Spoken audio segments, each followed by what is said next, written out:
Right, welcome back. Last time we went ahead and gave a little context about the state of the world at the moment. And among other things, the thing that happened is that Bormann is chosen as Hitler's successor. The Civil Rights Act has passed in the States.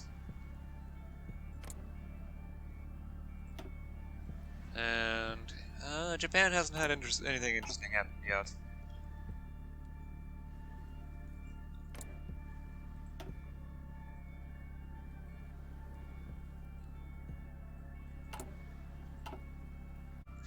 In the field, please, you need to listen to me. You need to leave me alone, lady. Killed Chichakov, inserted the key into its slot and turned it. Behind him was a dark-haired woman, a single freckle on her nose. Killed Chichakov remembered her physical attributes well. There wasn't much else to observe on the woman. She wore rags for warmth and walked barefoot when there wasn't snow, which there never was. My son is out there still. You can find him. Companion Galanskov told me you could find him. He believes he's out there. Why don't you? The woman pleaded with him as Chichakov began to walk down the street.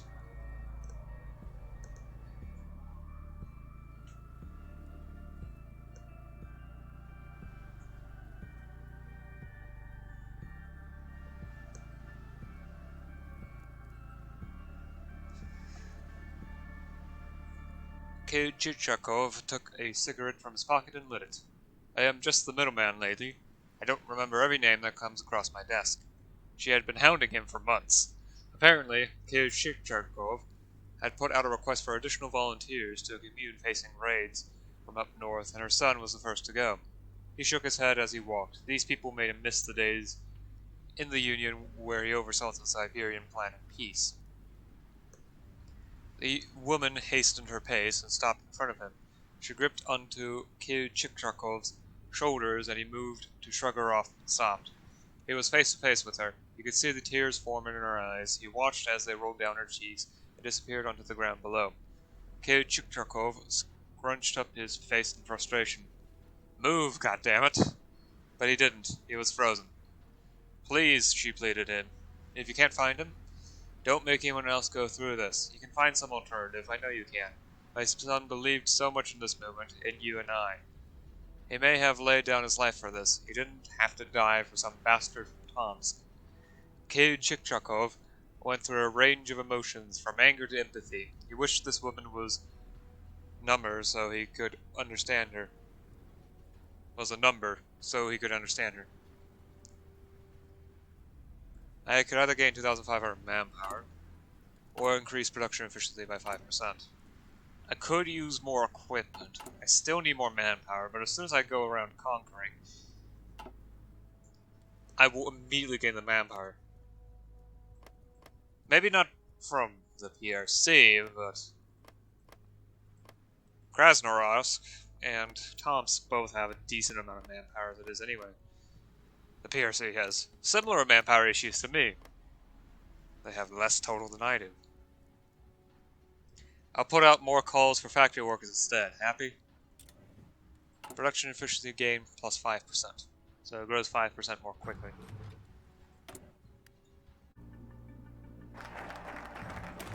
Continue regional interconnection. Bombed out rails. Yevgenia Taratudo was an author. When she was not writing, however, she found joy in taking in the majestic Russian countryside. She didn't remember much from Ukraine. It was flat, she remembered, not like the hills of Siberia. It reminded her a bit of the time she had spent in France, her father a Ukrainian anarchist that fled the killings there. Nature gave her inspiration, it gave her purpose, but it became increasingly difficult to view the far reaches of Russia with the rail system being in such disrepair. I want to fix the rails, Taratuda said. I want to fix many things. I want to heal this fragmented country. I want to bring freedom to every oppressed person. But I fear we will be forced to march on foot to every village in Russia to liberate them unless we have a functioning rails. Taratuda paused, falling into her typical oration flow before getting to her main point. We must make it a paramount duty of the General Assembly to repair the Trans-Siberian Railroad to its former glory. Good idea, terrible justification. And Mishurenko spat. He weren't at Sevastopol. The Germans had artillery the size of mountains carried on rails. I would support this motion if mimicking the superior weaponry was the main goal. Stepanov rolled his eyes. The proposal is fine, Yevgenia. I think restoring the rail would have many added benefits, such as potential profitability. Rope to hang themselves and all, right? Behind him, killed Chichakov nodded in agreement, dollar signs practically illuminating his eyeballs. Yuri swayed his head from side to side in contemplation. I don't know, Companion Taratuda. Don't you agree there exists a troubled past in association with the Trans Siberian? Would it not be better to uproot the section of rail that exists within our boundaries and start fresh? Additionally, this would prevent statist elements from abusing the rail system for their own use here. Taratuda offered a soft smile to Yuri. She admired his idealism, but was made him a perfect figurehead for the anarchist movement. I see you approach, companion Galanskov. I leave this decision up to this body. I can either gain 2 infrastructure and consequent bronze, while increasing consumer goods factory by 2.5%, or gain 15 political power and instead increase by 1. Infrastructure is pretty important, so I think I'll raise it by 2 instead. Besides, I can always lower needed consumer goods factories later. Okay, let's start improving the Black Army. The economist's troubled thoughts. Kid Chichakov fought with his steak, ripping at the chewy, undercooked meat.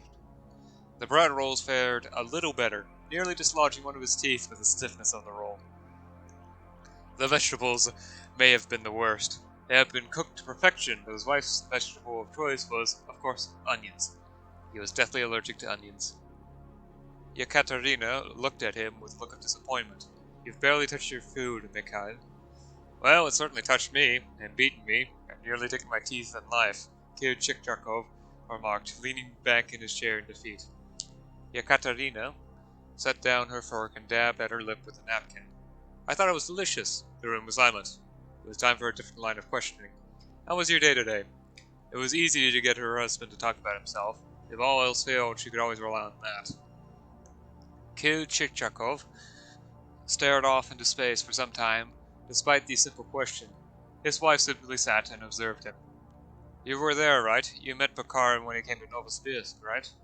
Kid Chichakov already knew the answer to that. A photograph of the 3 of them was sitting in the foyer. Of course, his wife laughed. I don't know how you could have missed the man. He was larger than life. Mikhail nodded for a while, letting his partner's words echo.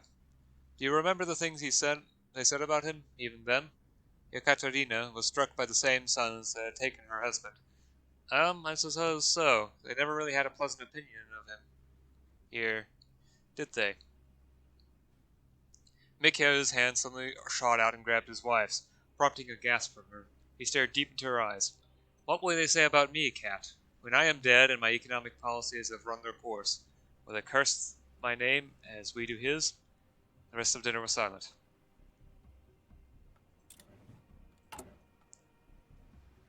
And for the moment, it is going very well. Increased militia reliance. I'm going to need more manpower. Oh, Kanskari supports it. Yeah, communities have a chance of immediately starting off the bat supporting. Nothing without us. Do you smoke? I don't think I've ever asked. Stepanov lit the cigarette dangling out of his mouth, took a few puffs, and shoved his hands back into his pockets. The old General Mishurenko kept his vision forward at the pair as the pair walked down the street during the General Assembly. Not anymore, he grunted out. My last smoke was in Moscow before I boarded the train to the city, and my next one will be when I take the train from here back to my nation, to Moscow. Stepanov blew smoke into the air. We talk a lot about Germany, about Moscow. We're still here fighting for the anarchist movement in our own sliver of Russia. Why don't you ever talk about that? Mishurenko kept his pace, not even turning to face Ivan. Are you accusing me of something, Companion Stepanov? Ivan shrugged, running a hand through what little remained of his hair. Some will call it an accusation. I will be more inclined to call it hope. Hope? Hope that you see beyond all this talk of anarchy and freedom. Stepanov stopped in his tracks, making the general do the same. Hope that he would support me unconditionally. Misharenko's face crunched together in confusion, but quickly softened in realization. Misharenko was a hero to the people, but to the Black Army, he was a legend, an ideal, a man who never stopped fighting. Never being one for politics, he could still sense when he was being used as a pawn. Was he ready for that? Misharenko quickly turned away from Ivan and resumed walking. Never tell anyone about this conversation. It could always become much, much darker. See me in my office. Officer Igor Skornyak fiddled with a hat in his hands. He traced out the skull and crossbones woven into the fabric with his finger. This wasn't good. Igor lived nowhere near Kansk, but found himself boarding the train to the city after a very concise letter arrived on his doorstep. The seal of the Black Army stamped onto the parchment.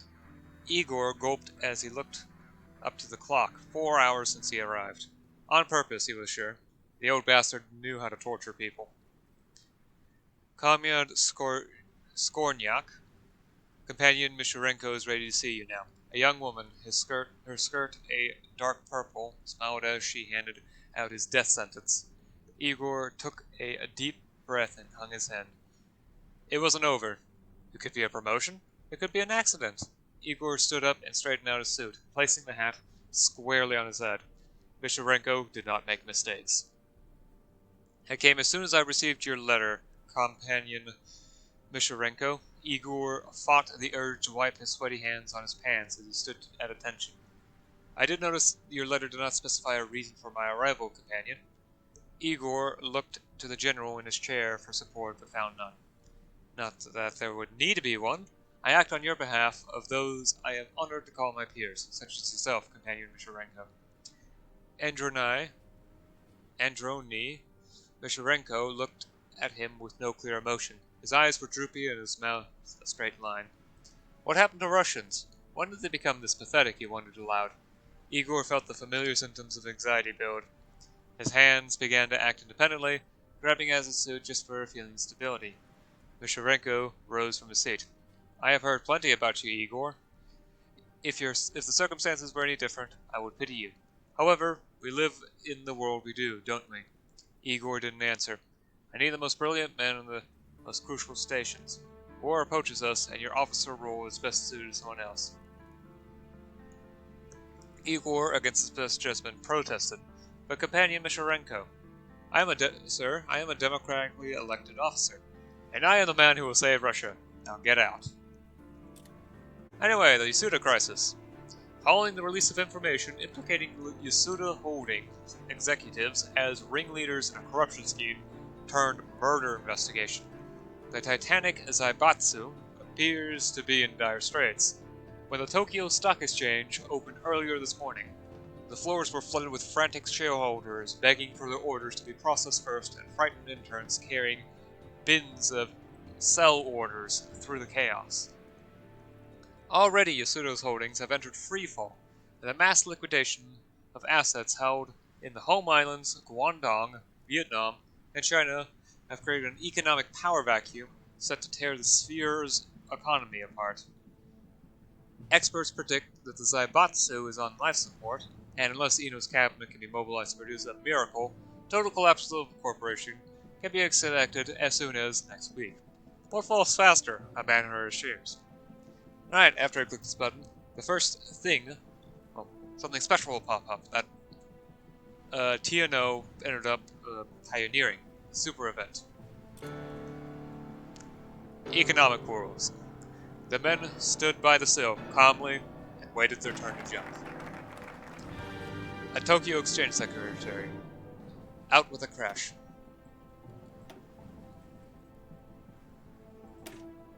Specialized unit rules. Right. Another thing special about TNO is that in base game Ahoy 4, provinces without any actual victory points, like, well, cities and whatnot, they actually count as a tenth of a point. However, in TNO this is turned off. You only need the cities. Right. So the first steps are to go for Krasnoyarsk. Thankfully, it appears Novosibirsk has gone after Rovo. So I don't need to worry about... Yeah, I don't need to worry about Tomsk or Novosibirsk. All I need to worry about is the People's Revolutionary Council. The thing about Tomsk and Novosibirsk is that they don't actually have a specific war tree, unlike Kemerovo, the SBA, and the PRC. Instead, they get special decisions where they can spend command power to pick a target that they happen to be neighboring and then attack. Both of them just happen to pick Kemerovo. Lucky them. Well, it looks like the Mad King is going to come down.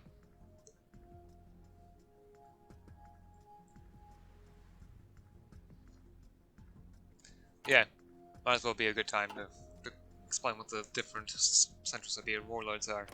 The PRC are some of the leftovers of the Red Army. They just happen to be down here. They are, well, split between the Mongolians and the Russians. The Russian faction needs to be in power in order for them to start focusing on Central Siberia. Otherwise, nothing really happens since anything involving the Mongolian path hasn't been implemented yet. Kemerovo is ruled by a general who proclaims himself to be the reincarnation of Rurik I, the legendary leader that unified the Kievan Rus. Sure, he's insane, or at least appears to be insane. However, he is actually a rather competent ruler, even for a normal person. So, no trouble there. Novosibirsk is a, well, anti-ideological republic. I wouldn't say it's democratic. Think early Putin's Russia, and you have a pretty good idea of what it looks like there. Tomsk is the remnant of the Central Siberian Republic. It held all of this territory, well, except for the town 2 of that, Western Mongolia, but it held all of this territory, and then went to war with the far eastern Soviet Republic, which is, what's left of it is now Irkutsk over here. They collapsed, and these countries came out as a result. And the PRC itself was always there. Sort of just sitting there. Yeah, that's all the Central Siberian warlords. There's more.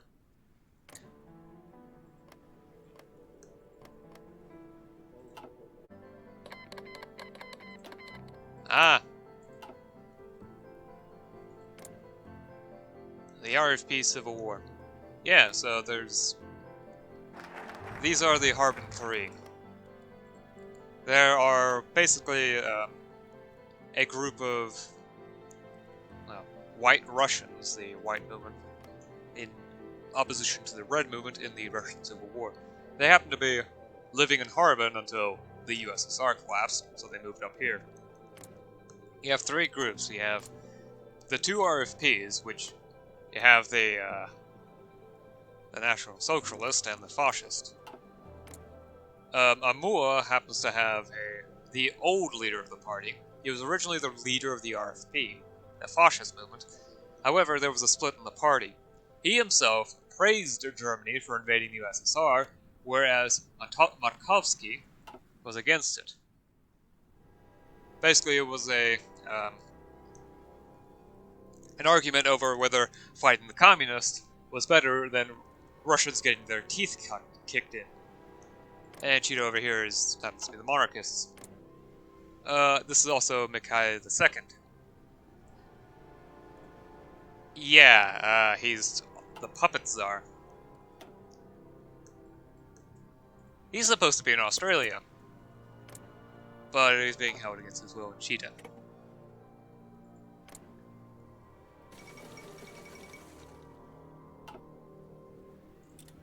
Skeleton content. Skeleton content. It means that, despite there not being any actual content in the area, there's still stuff going on. One of the really good examples is the Civil War in Madagascar. There's no real content over there. Alright, I could use research facilities. That's actually the only thing that isn't improving at the moment. Outside of nuclear stockpile, but I don't think I could do much about that. Gearing up, the tapsters who worked at the little bar in the corner worked hard to bring life to the establishment. Bright lights and booze, paintings and piano, darts and dice. There's no price too high to make the building seem less than a modern sanctuary, more like a place one could rely on to cater to their alcoholic needs. But those efforts were all in vain, as it was the conversation that gave the dingy bar life. Pavel reeled back in a fit of laughter, clapping his hands together in mock prayer. So imagine this. No, picture this. And the soldier slammed his hand down on the bar, trying to bring the roundy band of men around him to silence. I actually drove through Krasnoyarsk a few months ago. The people there all look like this. Pavel leaped up from his stool and widened his stance, shoving his hands in his pockets and waddling around in a circle. The band of soldiers around him threw back their heads in laughter. Soon they would be in Krasnoyarsk too, shooting the men they mimicked. As of now, it didn't matter where they would be. Although it hung in their minds that this moment of laughter, of brotherhood, was fleeting. Although the unspoken inevitability that not all of them would return to this location wafted through the room like a cloud of smoke, it didn't matter, for in the moment in which they lived, they laughed. They laughed as a 2.5-meter tall man marched around in a circle, drunk as one could be. Pavel's plopped back down in his seat with a thud, gripping on for dead life onto the counter as to not fall. He looked around to the 20 soldiers around him, his 20 brothers, and decided that he was ready to die so others could live, so others could be as free as 20 drunk Russians in a bar. Mother Anarchy's sons have no bill at the Kansk liquor house. Final preparations.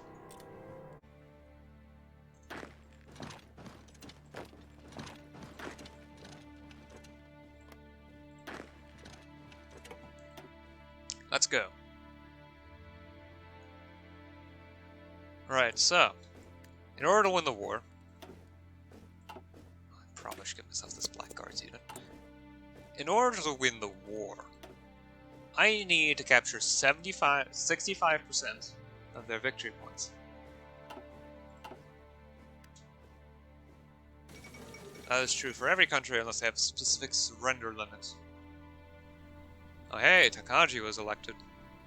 They're on the path for reform. Japan. The reformist in power. Although it's probably not going to last. Since he's a Navy man in the Army, does not like the Navy. The inter-service rivalry between the Japanese Army and Navy is quite literally the stuff of legends. Thankfully, the attack decisions have a cooldown. Oh yeah, there's also something called wonders in the Russian anarchy. Certain states, if you have control over them, or at least certain provinces, it depends, happen to have wonders which give special effects. A railway junction gives you plus 10% division speed, plus 10% supply consumption, and plus 15% construction speed. Andre's mutiny began as it ended as it began. In defeat.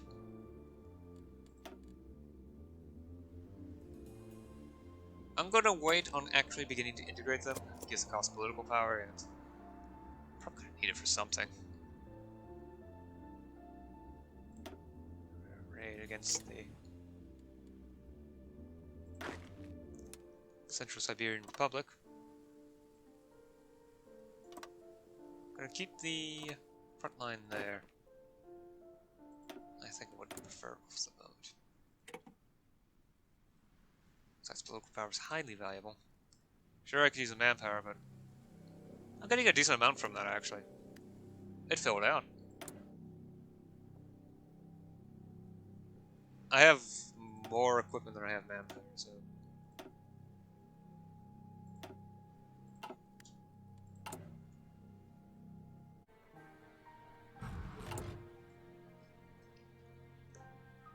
Power the communes. I need more political power, but that's not something I wanted.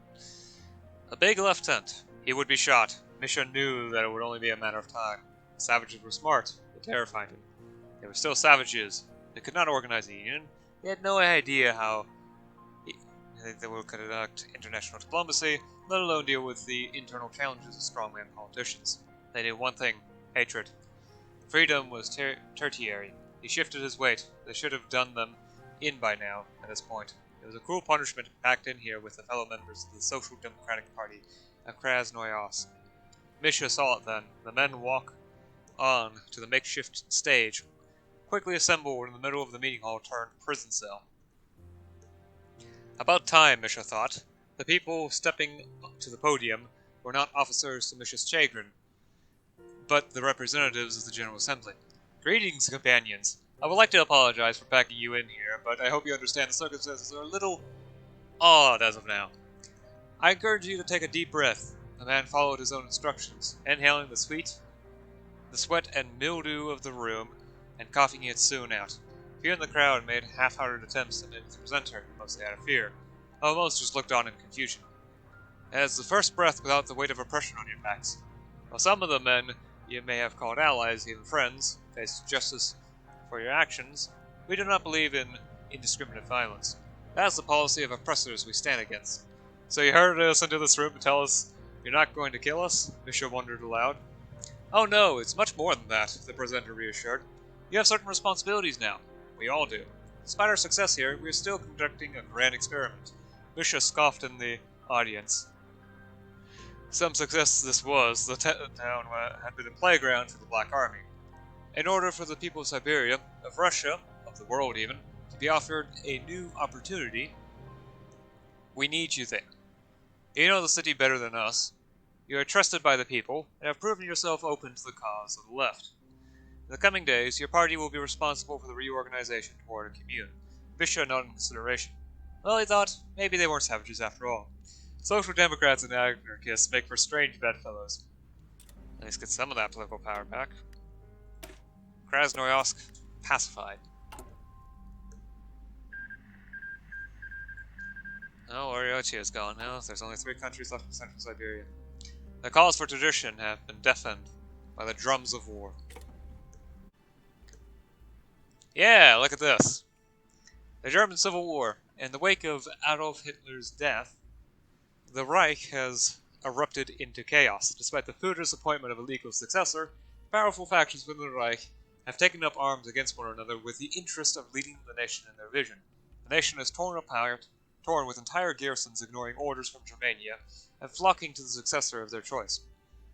Though the gravity of the situation is not yet known, an estimate of the Reich is either facing or already experiencing total collapse of central authority.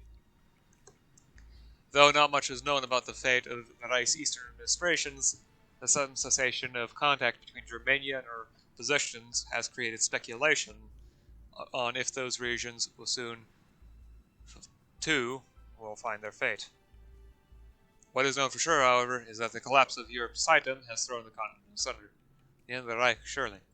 In comes another super event. It is thus necessary that the individual should finally come to realize that his own ego is of no importance in comparison with the existence of the nation. Ironic. So we have 4 contenders. We have Bormann, who happens to be the conservative, Goerding, the militarist, who's being dragged along, Speer, the reformist, and Heydrich, the butcher. Heydrich, the butcher. Yeah, things are going to start falling apart over in that direction.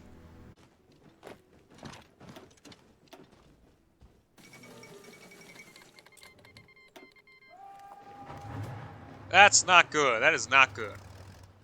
Okay, I cannot hope to hold Krasnoyarsk.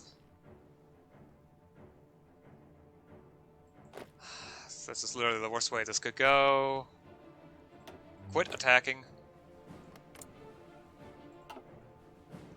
I need to be able to... The PRC isn't as dangerous. Sure, they have the big issue of having helicopter units, but that's not that bad. Okay. No, I don't need to make it a separate thing. However, I need you to be in Because if I lose Kansk, I lose. 10 victory points, 3. I have 13 in total. I haven't cored Krasnoyarsk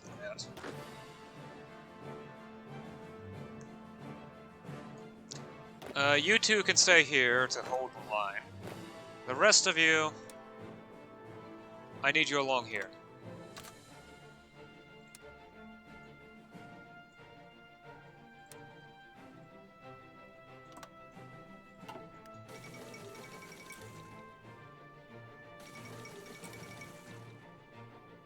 Oh yeah, there was also the Polish uprising.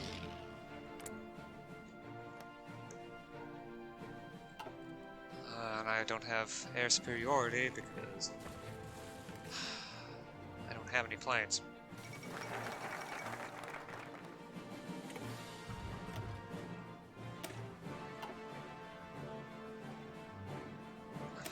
If I can get to military society, I might be able to do something.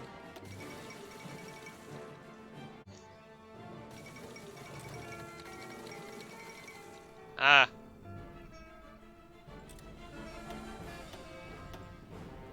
South African War. No one starts a war, or rather no one senses ought to do so, without first being clear in his mind what he intends to achieve by that war and how he intends to conduct it. Harold G. Moore, we were soldiers once, and young. Yep, South African Civil War. Although it won't be contained much longer. This is just about the worst situation I could put myself in. I've already said this too. This is bad. This is real bad.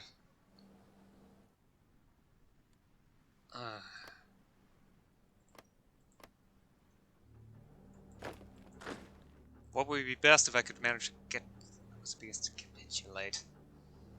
The problem is that this is not going to be anywhere near easy.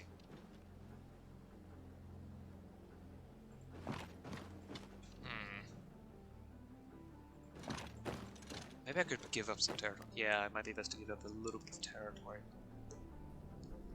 That way I could put myself into a better position to try to encircle their units. I can take out their units.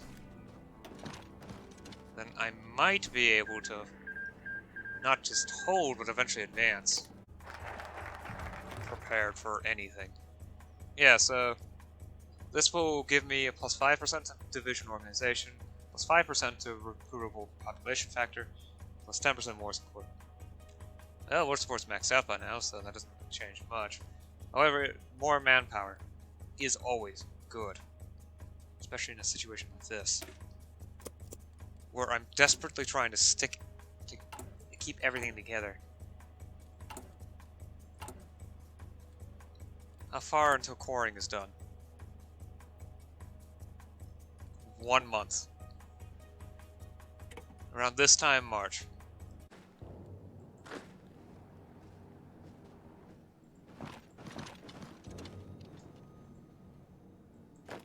They're leaving this rather open, so I need to take full advantage of this task.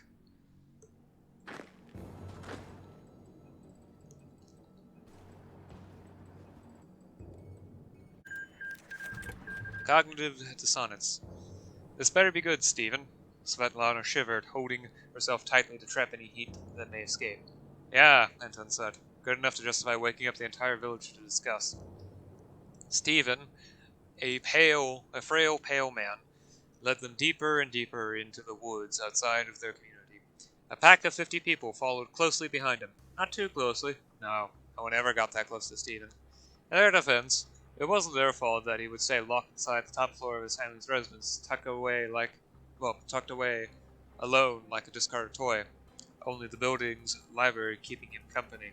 Stephen rose a hand, freezing in place. Here, we'll do it here.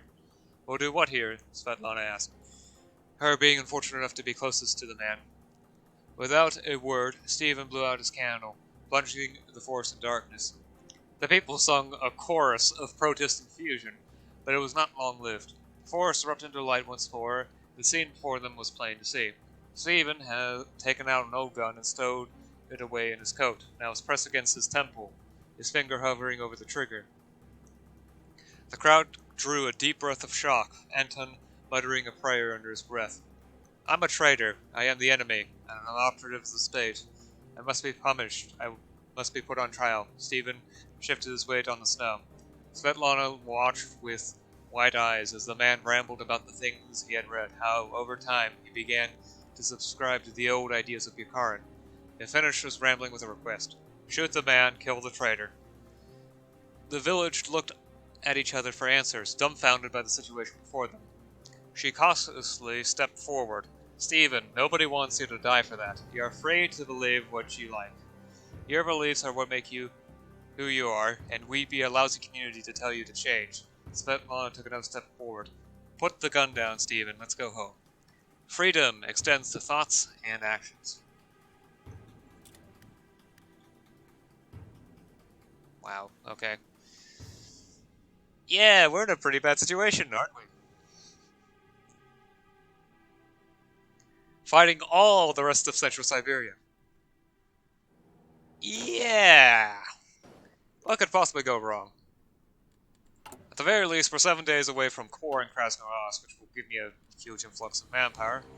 So my divisions will actually be able to fight at full strength for once. However, again, we're fighting all the rest of Central Siberia. And if we lose, Novosibirsk will certainly win. So yeah. Additionally, the German Civil War is in full swing. I'm not entirely sure who's winning, but it's probably going to be Bormann. It's usually Bormann. South African War has also begun. Good on them.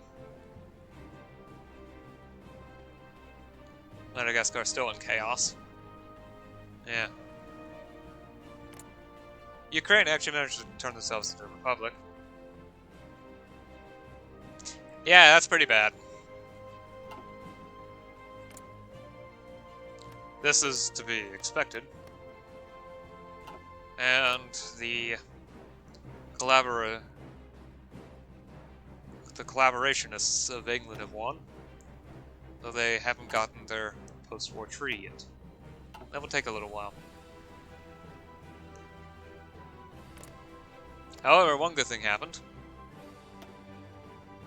Because of the German Civil War, the bombings of Western Russia and Western Africa stopped.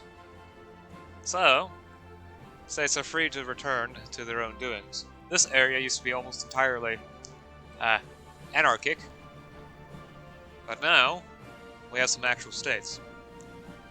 Although this is literally all, there's not even skeleton content here outside of states moving in. Anyway, I've gone on long enough. I'll see you again next time. Till then, bye.